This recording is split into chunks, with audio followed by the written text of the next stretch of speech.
Hello mga ka-caregivers! This is Wella from Group 3. Welcome back to my presentation. So for today's video, the first part of our report is about organizational standards, policies, and procedures. Ang topic po nito ay may kinalaman sa tamang pagtulog ng mga bata. Ang maayos na tulog ay mahalaga para sa kanilang growth, how they learn, yung mood nila, and their overall development. As a future caregiver, dapat nating ituro at sanayin ang mga batang aalagaan natin ng tamang sleeping habits ayon sa mga health guidelines or tips that I'm about to share with you. Ang primary goal ng mga policies na ito ay mapanatili ang kalusugan at magandang routine ng mga bata mula sa pagtulog hanggang sa paggising nila. Kapag sapat ang tulog, mas may energy sila, mas masaya at mas madali silang matuto. And here are the tips to improve children's sleep. So first, let's start with a bedtime routine. Ang routine na ito ay nakatutulong para maging handa ang katawan ng mga bata na magpahinga, and these are some samples for bedtime routine. Para sa mga bata, pwede mag-start sila by drinking milk to help them fall asleep later on, and then yung kanilang healthy hygiene by brushing their teeth, giving them warm bath, then story time, you can read the Bible with them, and then they can write their reflections sa nabasa nila. Pwede rin kayo magkaroon ng short stories or maikling chikahan or kwentuhan on what happened on their day. And then, the time to relax para magkaroon sila, and mahalaga yung magkaroon sila ng tahimik na oras bago matulog. And then, second, is their time to relax. So as I've mentioned before bedtime, para maiwasan ang paggamit ng gadgets o panonood ng TV bago matulog. Mas mainam kung magbasa ng libro, like yung pagbabasa ng Bible nga, or makinig ng soft music upang makapag-relax yung mind and body nila. And then third, yung regular sleep and wake times, kailangan maging consistent din. Dapat magkaroon ng regular na oras ng pagtulog at paggising. Kailangan pareho ang oras ng tulog at gising nila kahit weekends. Ito ay para maging consistent ang body clock nila. We have to really set boundaries and be consistent. Kasi tayo ng matatanda, di ba? Nasisira din yung body clock natin. Paano pa kaya yung mga bata pag hindi tama yung oras ng pagtulog palagi. And then fourth, short and early naps. Kung kailangan pa ng nap sa tanghali, dapat ito ay maigsi lang and maaga sa araw upang hindi makaapekto sa tulog sa gabi. Kasi kung masyado namang late yung pagtulog nila sa hapon, like for example, 4 p.m. or 5 p.m., baka mahirapan na silang matulog sa gabi. And for fifth, safe and comfortable environment. So, we need to make sure na ligtas at komportable ang pakiramdam ng bata sa gabi, iwasan ng nakakatakot na palabas at maaaring gumamit ng nightlight kung natatakot sila sa full black na room. Para din makaiwas sa takot, encourage them to always pray. And then 6, quiet and dim light na room. Ang kwarto ay dapat tahimik at madilim. Iwasan ng blue light mula sa cellphone. So, from the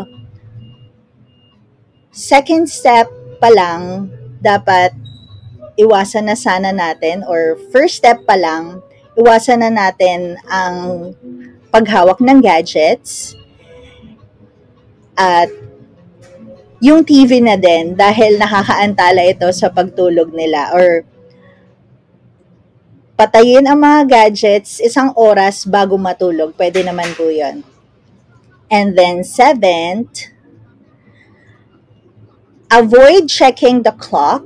Kung madalas tingnan ng mga bata ang oras, mas mahirapan silang matulog kasi pag nakikita nilang maaga pa o pwede pa silang kung ano man yung gawin nilang activity.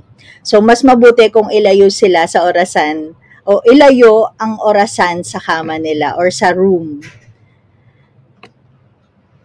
And then, eat properly on time. So, bigyan natin sila or bigyan na ang mga bata na ating future na alagaan ng tamang oras, hindi sila gutom at hindi rin sobrang busog bago matulog. Sa morning naman, make sure na healthy breakfast para maayos ang body clock din nila. And then, get natural light during the day. Ang sikat ng araw sa umaga ay nakakatulong para sa tamang sleep pattern. So, nakakatulong ito para maging alert sa araw at antukin naman sa gabi. And then lastly, we need to avoid caffeine. So, like tayong mga matatanda, lalong-lalo na ito sa mga bata, kailangan nilang iwasan ang mga pagkaing may caffeine tulad ng soft drinks, coffee or milk tea, at chocolate sa hapon at gabi. Dahil mahirapan sila sa pagtulog kung yung mga matatanda nga tulad natin or mga adult tulad natin, nahihirapang matulog sa gabi kapag umiinom ng mga caffeinated drinks. What more kaya sa mga bata pa, di ba? And here are some recommendation hours of sleep according to the American Academy of Sleep Medicine or AASM. And then later on, the next presenter will discuss further about these recommended sleeping hours and why sleep is important for children at the certain age. And before I end my presentation, I want to leave a nighttime prayer for your kids and the kids or future kids na ating aalagaan.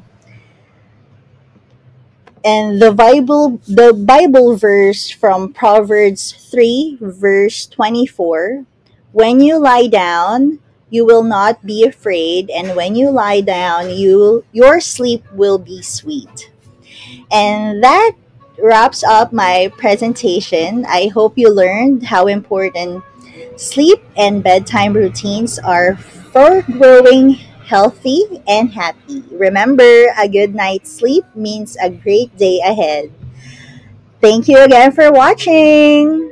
Thank you, Wella. So mga classmate, alam nyo ba, minsan hindi nakakatulog ang mga bata kasi marami silang iniisip. Baka may problema sila sa school or may kaibigan silang nakaaway or pwedeng kinakabahan sa event bukas. For example, sabi ng bata, "Ma, pwede ba si Escobar maglaro this weekend kahit andito si Lola?" Kung simpleng tanong lang, pwedeng sagutin agad para makalma siya at hindi na mag-isip pa. Pero kung medyo mabigat yung questions niya at alam mong mag-aalala siya ng sobra, mas okay na kausapin na lang siya at sabihing, pwede natin pag-usapan bukas kung paano ka namin matutulungan. Pero kapag umabot na ng 2 to 4 weeks ang hirap sa pagtulog, dapat magpatingin na sa doktor kasi baka may deeper reason na. Next point is importance of sleep. Kapag sapat ang tulog ng bata, mas masigla, mas masaya, at mas handa siya sa school kinabukasan. Nakakatulong din ang tulog sa focus, memory, at behavior nila. Kaya kung kulang sila sa pahinga, madalas silang iritable o hirap mag-concentrate. Aside from this, ang immune system ng bata ay mas lumalakas kapag sapat ang tulog, kaya mas iwas sa sakit tulad ng ubo at sipon. Sunod is quality sleep needs. Ang mga batang 5 hanggang 11 years old ay kailangan ng 9 hanggang 11 hours ng tulog bawat gabi. For example, kung gising sila ng 7 ng umaga, dapat nasa kama na bago mag-9 ng gabi. May mga bata na madaling makatulog, pero may iba naman na umiikot-ikot muna sa kama ng 20 minutes bago tuluyang makatulog. At normal lang yon sa kanila. Sa unang bahagi ng gabi, pinakamalalim ang tulog nila, at sa second half, madalas silang managinip. Next ay ang sleep during puberty. Pagdating sa edad na 12 years old pataas, mapapansin natin na mas late na silang matulog at gumising and normal lang yan dahil sa puberty. Pero kahit pa ganun, kailangan pa rin nila ng sapat at good quality sleep para manatiling healthy at alert sa school. Sunod is yung how to help children sleep well. Una ay bedtime routine. Alam nyo, malaking tulong talaga ang consistent bedtime routine. For example, 6:45 p.m., kailangan ng magbihis ng pajama, mag-toothbrush, at gumamit ng CR. 7:15 p.m., quiet time, kwentuhan o bedtime story na. And 7:30 p.m., lights out at good night. Ganito, natuturuan ng bata na i-relax ang sarili bago matulog. Then yung relaxing before bed. Take note on this mga classmate, sa gabi, dapat iwas muna sa gadgets at active play. Mas maganda kung magbasa ng libro, makinig ng soft music, o maligo ng maligamgam na tubig bago matulog. Nakakatulong ito para mas kumalma ang isip nila. Tapos we have the good sleep habits, para mas mahimbing ang tulog ng mga bata. First, panatilihin ang regular na oras ng tulog at gising kahit weekend. Second, iwas gadgets 1 oras bago matulog. Third, dapat tahimik, madilim at presko ang kwarto. Fourth, magpa-araw sa umaga. Nakakatulong ito para ma-regulate ang body clock. At last, syempre, iwas caffeine sa soft drinks, tea o chocolate. Kung sinubukan na lahat ng ito pero hirap pa rin matulog, mas mabuting kumonsulta sa doktor. At tandaan, huwag basta magbigay ng sleeping pills kung walang payo ng doktor. At ang last sa aking report ay ang common sleep problems. Una ay bedwetting, sa Tagalog ay pag-ihi sa kama. Alam natin na normal lang na may mga batang umiihi sa kama habang tulog kasi hindi pa sila nagigising kapag naiihi sila. Kadalasan, nawawala ito habang lumalaki. Pero kung 7 hanggang 8 taong gulang na at madalas pa rin, lalo na kung nahihiya na ang bata, magandang ipacheck sa doktor. Second is obstructive sleep apnea. Ito naman ay kapag humihinto minsan ang paghinga habang tulog ang bata.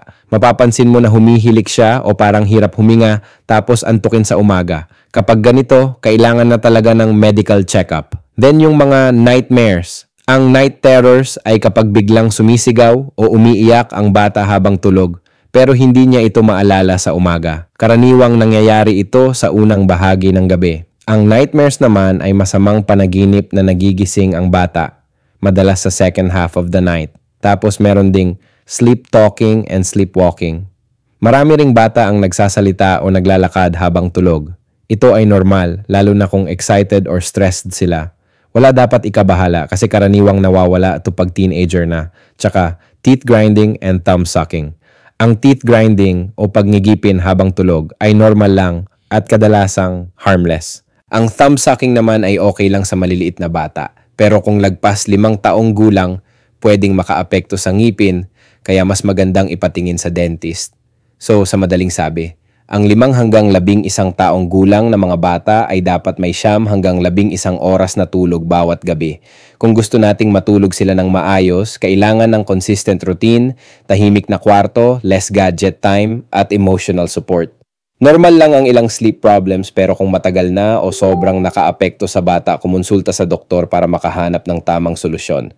Next reporter, please.